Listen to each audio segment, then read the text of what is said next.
капыл өрткөсөңүздөр, биякта киши көп жазылып атат да.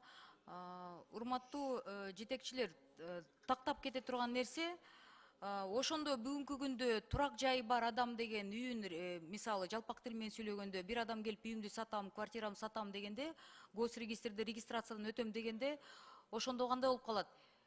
Колунда сөзсүз түрдө ошондой камсыздандыруу полиси болуш керек, туурабы? Ким жооп берет?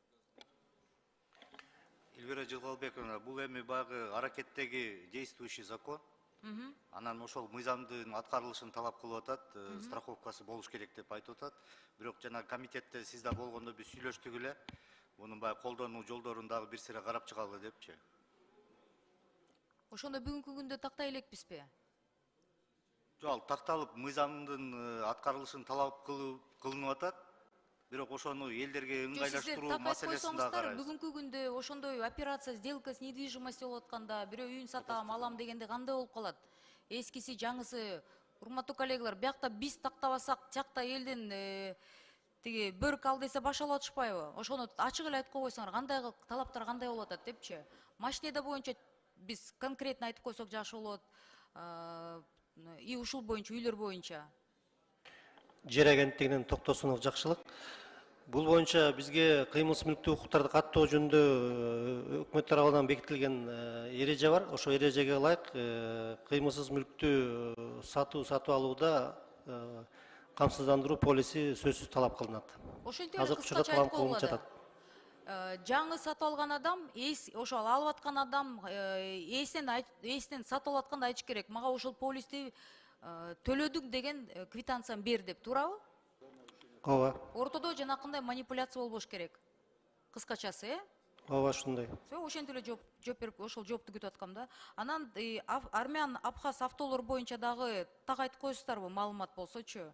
Эмнеге, кандай чечимге келдик? Штраф стоянка жөнөтүп атабызбы, жөнөтпөй калдыкпы? Урматтуу жетекчилер. На сегодняшний день, мына бүгүн жолдо жүргөн машинебиз менен чыксак болобу, чыксак болбойбу, бизде ушинтип штраф стоянка салып атышат дейт. Ошол чечилдиби?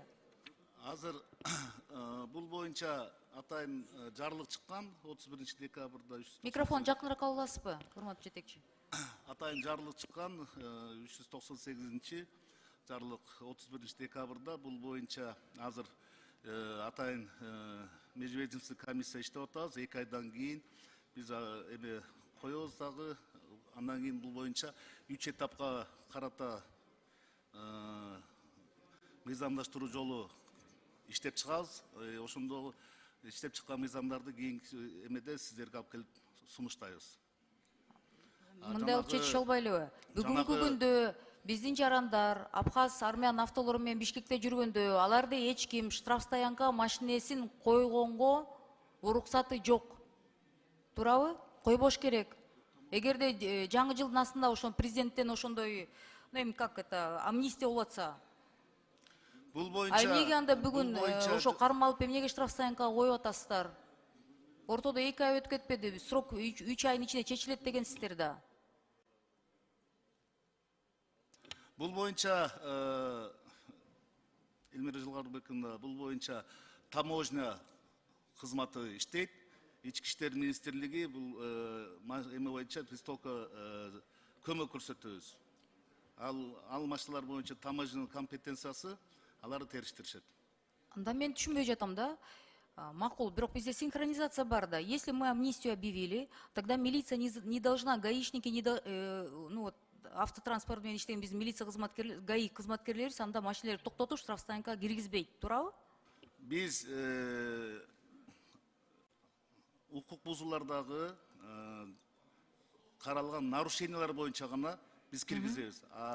Армян, Абхаз автоолору мыйзамсыз деп, ошого такап бүгүн штраф стоянка машинелерди, жарандарыбыз машинесин койгонго милициянын укугу жок анда, ГАИнин, туурабы? Биз жол коопсуздугундагы эрежелерди бузганы боюнча биз ошо мыйзамды бузса, именно сенин машинең Армян же Абхаз машинеси деп ошол себеп менен койгонго уруксат жок, туурабы? Жок. Жанакы бүгүнкү күндө 1000ден ашык машина кармалганы бул таможня кызматкерлери компетенциясы алардыга биз рейд учунда гаи кызматкерлери көмөк көрсөткөн, ошолор боюнча жанагы турган машиналар ошолор алады, чечимин таможня кызматкерлери чечет, биз ага кийлешпейбиз. Мен анда суранат элем да, Алмаз Ахунжанович. Президент бирде айтат, өкмөт башкача айтат, таможня башкача иштейт, ортодо ГАИ башкача иштейт, рак лебит шука болбой эле. Анда булардын баарын чыгартып эле. Амнистия болгондон кийин президенттин оозунан чыккан сөз да. И мартка чейин решение акыркы болмоюнча, тогда отпустите всех на имеется в виду машины, отпустите. Зачем? Пени кете берет да, штрафтар кете берет да. Элмир Жарал, бул боюнча атайын тергөө кызматы териштирип атышат. Ал машиналардын баардыгы боюнча мыйзамдуу чечимдерин чыгарып эметишет. Жанагы 3 этапта жарлыкта көрсөтүлгөндөй, жакында биз ошол биринчи этабын баштайбыз, анан экинчи этап, үчүнчү этап менен бүт баардыгын мыйзамдаштырабыз. Бул жерде эч кандай өкмөт же болбосо тияк буяк деген ар кандай багытта иштеген жери жок. Бүт баардыгы тең жарлыкта көрсөтүлгөн. Жок, мен сизге күнөө койгон жокмун. Просто ошону элге тактап койсоңуздар туура болмок да. Машинелерин бошото эле койсоңуздар болмок да. Рахмат. Анын мыйзам жолу бар, ошол боюнча каралат. Рахмат.